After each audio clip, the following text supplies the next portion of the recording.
Up, and every conversation explores the art of thinking beyond the obvious. And today I have my special guest.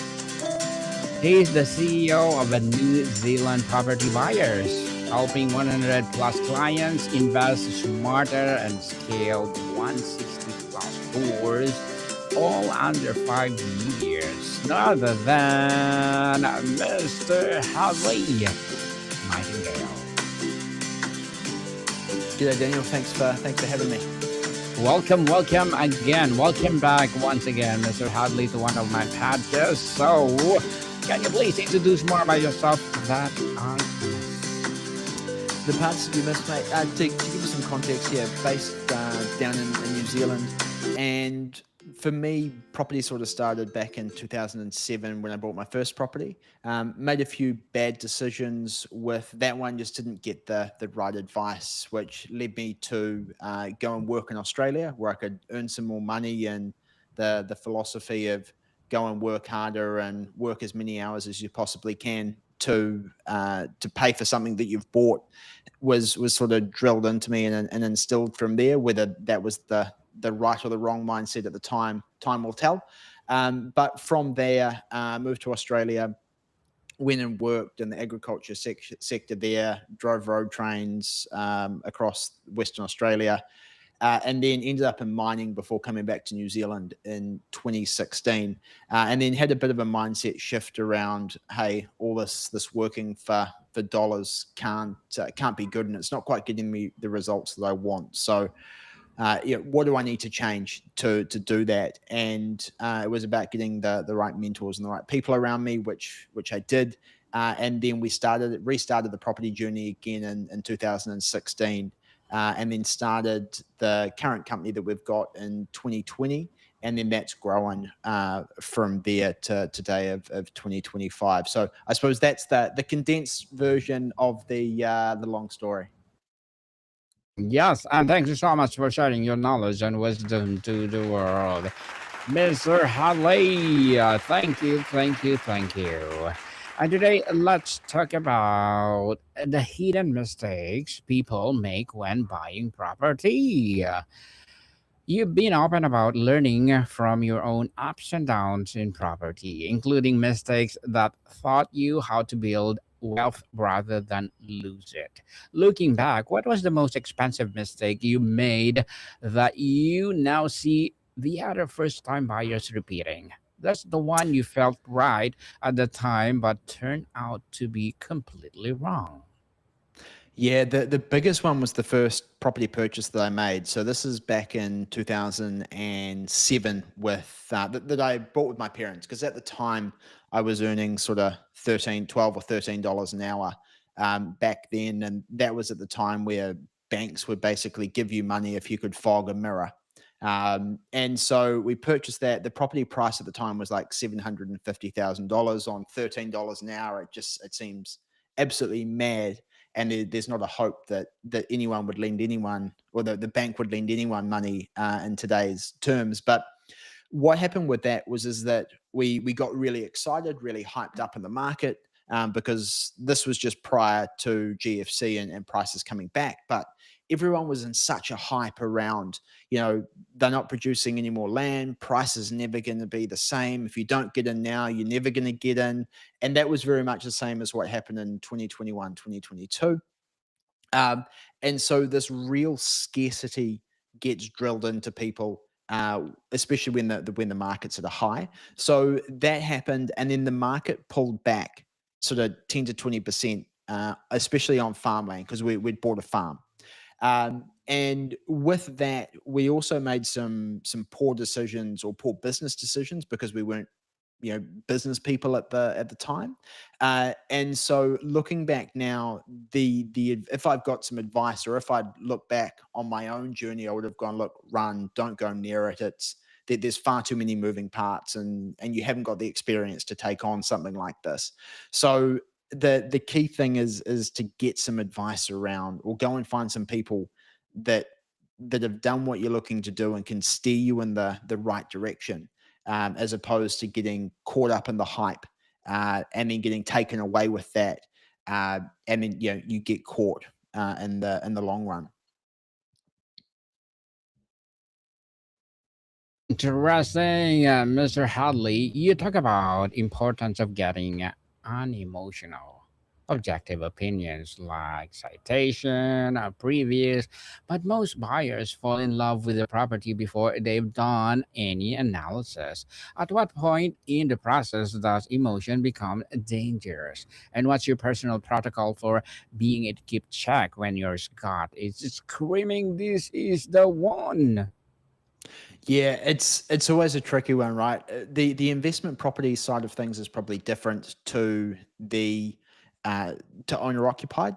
From an investment perspective, you've just got to remove yourself from uh, the the side of things where you're looking at it as a house that you need to live in, and you need to look at it from the perspective of someone will live in here. What are the numbers? What does it look like? Can I make this look more habitable or nicer, rather than emotionally, I wouldn't live in this area, so therefore this house isn't for me. um, and then from the owner occupied side, people get carried away because they fall in love with the kitchen, the bathroom, the bedrooms, the backyard, the garage, whatever it might be. And then, especially when properties are going to auction, and there's another bidder there, and they've been struggling for a while, and they haven't found the right house, and then it goes, oh, we'll just put another $10,000 on it. We'll just do this. We'll just do that. We'll go a bit further. And like I've seen it in auction rooms where one party said, "Hey, look, we're stopping," or one of the couples has said that we're stopping, and either the husband or the wife's just so emotionally involved in the process that they keep bidding, and they get themselves into a situation where they overpay, or they haven't actually got the finance to pay. I've seen that too, where someone's hard line should have been say 800,000, but one of the couple keeps bidding to 910 or 920. They win the auction, then one turns around to the other one and says, "Hey, look, how are we going to pay for this thing?" And they go, "Oh, we'll just borrow money off someone else and we'll get it sorted." But by the time the hammer comes down, it's far too late. Certainly, it's too late. In your podcast interviews, you've discussed the mindset shift required for a successful investing. What is the most common psychological blind spot you see in buyers who come to you after they already made a mistake? What were they telling themselves and turn out to be the story rather than reality?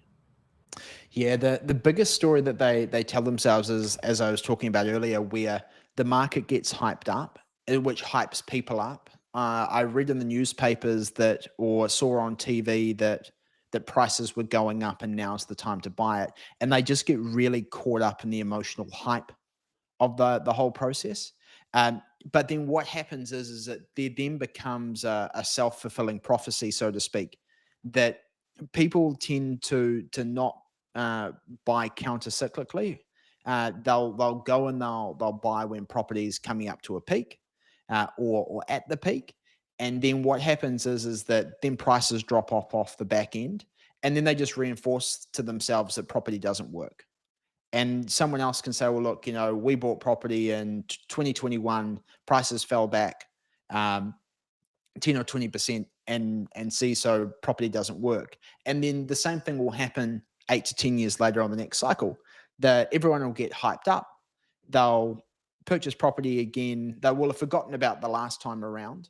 And then they go to purchase property again right near the top of the market. The market pulls back and they go, yep, see, this has happened to us twice now. Property definitely doesn't work. As opposed to taking that emotion out of it, and purchasing property while property is on sale. No one seems to go to the shops and want to pay 10 or 20% more for a loaf of bread than what they need to, but they're quite happy to buy two loaves of bread when it's on sale. But when property and the share market's the same. When things are at all-time highs, people tend to pile in because it's all-time highs. And when they pull back off the top, they go, "Oh, it's dangerous. It doesn't work." But the stock or the property is on sale, and it's a bit of, yeah, as I say, counterintuitive investing from that perspective. But it makes more sense, when you look at it that way, rather than how can I pay more for something than what I need to. Very well said, Mr. Hadley. You emphasizes cash flow over capital growth, yet most buyers are still seduced by stories of doubling money in 5 years. When someone comes to you with a deal that looks like great on a paper, but numbers don't quite work, what is the most common financial slay of hand they miss? The thing that the seller or agent is hoping they won't notice. The biggest thing is promised numbers and promised growth. That if I buy this, this is definitely going to go up. By X amount. And I think that the biggest thing is there's a difference between relying on capital growth and forcing appreciation. So as you said, we tend to focus more on the cash flow and how do we force appreciation, as opposed to going and buying something that we're emotionally attached to that looks nice and everything's done up and everything's beautiful. Um, but the issue with that is that you're solely reliant on the market to go and do the market's thing, as opposed to buying something that needs some work doing to it, where you're then in a situation where, yeah, right, if we put some paint in here, some carpet, do we need to revamp the kitchen? Yes or no? But we know that if we buy this $450,000 property, that if we go and do some work to it, it's going to be worth 550,000 through forced appreciation, rather than fingers crossed, let's just hope the market goes up, and then we'll benefit from that. That's interesting, Mr. Hadley. You've discussed navigating high interest rates and regulatory changes. In this current of environment, what's the hidden mistake buyers make with their borrowing? Not the obvious one of the borrowing too much, but something more subtle about how they structure their debt or what they assume about future rates.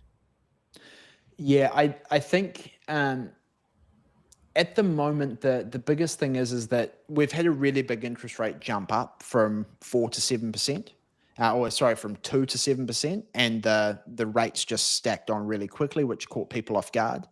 Now the rates have come back down, and people are still wishful or hopeful that rates are going to drop back to 2%. And I think people have got to remember that long-term interest rates sit between 5 and 7%, although they have been decreasing over time. And I think it would be really, really hard for the Reserve Bank or the Fed, if you're in the States, to go and raise rates extremely high just because of the amount of debt that countries currently hold. So the days of 10 or 20% interest rates, I think, are long gone, because countries would just default on their loans for that. But it's really about not taking interest rates into account, thinking that they're only going to go one way. We had a spike, they've come down a bit, they're going to keep on going down, and not just being conscious to go, hey, look, how about we stress test some of this and see what our break even points really are, rather than some wishful thinking to go, oh, they'll go back to 2%. They've got to. Mr. Hadley, you've talked about yield insights and regional market trends. When buyers fixate on gross yield without understanding the full cost picture, what are they typically missing? What expenses do first-time investor consistently underestimate or forget to budget for entirely? Yeah, so this is for homeowners and investors as well. Is that people generally don't take into account the additional costs of actually owning a property. So they'll go and get their mortgage, or they'll go and get their pre-approval, but they don't take into account rates, insurance, maintenance, and initial renovations that need doing to the property as well. So, for example, they'll get a loan or a pre-approval amount for 700,000, and then they go through, they do the building report, and then the roof starts leaking 3 months later, and it costs them $3,000, yeah, $30,000 for a new roof, but they haven't got the money to go and do it because their due diligence wasn't tight enough to go and look at it. So there's the initial cost, and people tend to try and borrow as much as they possibly can, as opposed to because they want to live in the same suburbs as what they grew up in or where their parents are. And I think that's probably a psychological thing that we can potentially talk about. But the thing is, they don't always factor in the repairs, the maintenance, the other issues that underlie that, as opposed to just going in blindly. I've got 700 grand. Let's spend 700 grand and then go, oh jeepers, how am I going to pay for the repairs, the maintenance, and the other things that pop up there? Mr. Hadley, you're a buyer's agent who actively invest in regional New Zealand. When you're doing a due diligence on property in Whangarei or Palmerston North, what are you looking at? What buyers from out of town or wouldn't even think to check? What does the local knowledge give us? The data never can. The local knowledge is really about feel on the street. What the Because most of these places, especially when you're looking in regional New Zealand, it's not like purchasing in a big city where suburbs change. Um, Things here change street to street. So one street can be great, next street be okay, and then we're back to a great street again. And then the next street is extremely dodgy, and you wouldn't want to drive your car down there. So that's the important thing, is to figure out exactly what those streets are, what the feel of those streets are, and then checking through that to make sure that they stack up against the checklist that you've got for purchasing those particular properties. You've discussed adapting your property finding strategy when the world changes.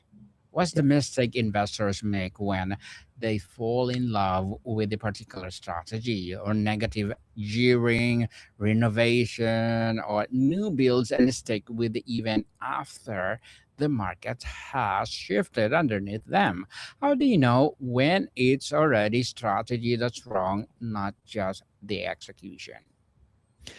Yeah, I think you've got to be fluid with this type of thing, and we saw it in New Zealand in 2020 with a whole lot of different tax changes. So what the government did was they took away interest deductibility for residential rental properties.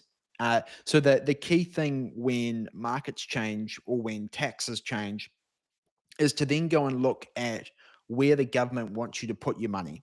So, for example, they took interest deductibility away from standalone housing, but put it into social housing. So it's a thing of our strategy needs to change to go from, right, this strategy A isn't working anymore. Social housing was the place that we needed to go. And then how do we change and how do we get our clients into that? Especially at the start when there's not a whole lot of information. And then now interest deductibility has come back in. So we've shifted back away from social housing back to standard rental properties. We still do a little bit of it, but not as much as what we used to. And it's just being aware about what's happening in the market, where things are going. And just to touch on the new build side of things, I think that comes back to what we were talking about earlier.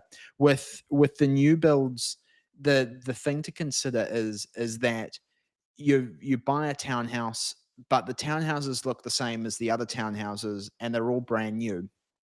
So you're solely reliant on the market doing its thing to lift those values. And when the market pulls back, it then becomes a case of, if one of the people in your block sells has to sell the property and sells it for $50,000 more than what you paid for it, or $100,000 more than what you paid for it, the market value of your property then becomes 150 or $100,000 less, because there's no nuance or no differentiation between the places. You can't put another bedroom in there, you can't paint them, you can't change the backyard because they're brand new, and you've got no land content, and that land content's the really important piece when we're looking at this. Very well said, Mr. Hadley. You've talked about the difference between New Zealand and Australian market. For Yep. a buyer who only looks locally, what are the missing about how their own market works? And what can you only see by understanding how other markets operate differently? Yeah, so I think that the philosophies of buying across different countries remain the same in terms of the things that you're looking for. But then it comes back to, like I was saying before, around tax advantages, around fees and things like that you also need to take into account as well. So, for example, in New Zealand, we haven't got a capital gains tax. We don't pay stamp duty on purchasing property there as well. So, there are two huge factors, and also we haven't got land tax. So, there are three factors that you need to take into account as well, and then understanding the the dynamics of what you're trying to purchase is the other important part there too. Very well said. You mean land tax or property tax? Yeah, very, very. So in Australia, they have what they call land tax, um, Hmm. so which is a tax on the value of the land. You've been investing long enough to have seen a multiple cycles. What deal you walk away from that looked perfect on paper, and what did you God know that your spreadsheet could not see? How do you train that instinct? That's just an experience and time in the market. We've just walked away from one yesterday for a client that on paper looked great. And then once we delved into the building report, the start of the building report looked okay. There were things that we could go and that we could change, but the what we then found as we delved deeper that there were some real structural issues with the foundation of the property. So with that, we were able to pull back and go, hey, look, this property isn't for us, based on knowledge, gut, and experience as well. Interesting. Mr. Hadley, you've shared client success stories, but what about the deals you advise clients not to take? What are the hardest no you have to give someone who was emotionally committed? And what happened to the property later? Ones where people have been emotionally committed are probably the hardest ones, because you give people advice and they don't necessarily want to take it. And that's really the key thing for it is that or with what we do is that there's only so much we can do and we can only give so much advice. And if people listen to that, great. If they don't listen to that, then that's okay. Um, but generally, with the position that we're in, if you know, there's some properties at the moment that are out there that are being marketed that we've looked at previously, and we know about that we just wouldn't send to clients, and then you see other people marketing those same properties. So it's got to the point where we're very, very scrupulous on the properties that we look at and what we do offer to clients. And if they don't meet the marks from the start, then they don't get presented, and that, I suppose, negates quite a bit of the issue that you're just talking about now. You've discussed navigating challenges and hurdles. When you're looking at a property and something feels off, the numbers work, the location works, the something's wrong. What are you usually picking it up? What's the subtle signal that amateurs miss because they are not too focused on the spreadsheet? It generally doesn't come from the spreadsheet. So if things stack up, um, but there's still an issue, it generally comes down to something intuitive, and I haven't got an exact answer for you because it just comes with experience, where you can look at something and you go, that's not quite right. I don't know what it is about this particular property or the particular layout or something like that. It's just not quite the right fit for us. And as soon as that happens, it's just as big a warning to you as what the spreadsheet is, if that's if that flares up with a red bar. The other thing is that I think there's a difference between intuition and emotion. um the intuitive hits tend to be ones of, hey, there's something that doesn't sit right about this place because of previous experience, as opposed to an emotional side of things of, my friend used to live there 10 years ago. I love the place. I hate the place because of X and Y. And they're two very different things.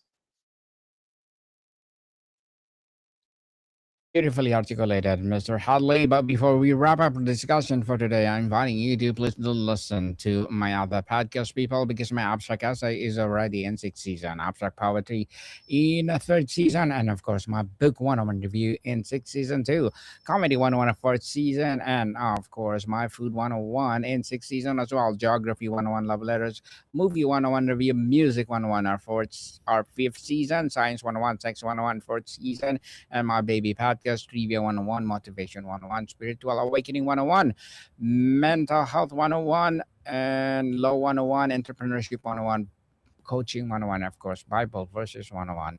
Please listen to them wherever you listen your podcast. So, Mr. Hadley, finally, you've built a career helping people avoid mistakes. If you could see the cross from the first timer buyer who should about to make an offer, I whisper one thing in their ear that would save them from the most common, most expensive error you see. Not a tip, Uh, take just. your time. Take your Mm, time. At the moment in the market, there's plenty of opportunities, and if this deal doesn't come through for you, there'll be another one that will. Um, there's always a deal that pops up tomorrow if this one doesn't work out. And I'm a big believer from the intuitive side of things, like I said before, that you tend to get the property that you're meant to get, and that just seems to be how it works. mm. Take your time, people. Relax. Have a Kit Kat. Mm. Indeed. So, Mr. Hadley Nightingale, can you please invite our listeners to support your advocacy, your business, or whatever project that you're doing right now? Yeah, perfect, Daniel. Best places on Instagram at Hadley Nightingale. And if they're after a checklist around the things that we look at prior to putting an offer in on a property, just DM me checklist and I'll get that across to you as soon as we can. And I will include the links that Mr. Hadley will send to me on Instagram below our videos and sooner or later on our podcast itself. So, people, again, let's support Mr. Hadley Nightingale. And if you support him, for sure, more and more empowering properties will rise. So, Mr. Hadley, thank you so much for your time. Thanks so much for having me, Daniel. Really appreciate it. Welcome, people. See you soon. I think, Mr. Hadley, I have one more podcast suitable for you.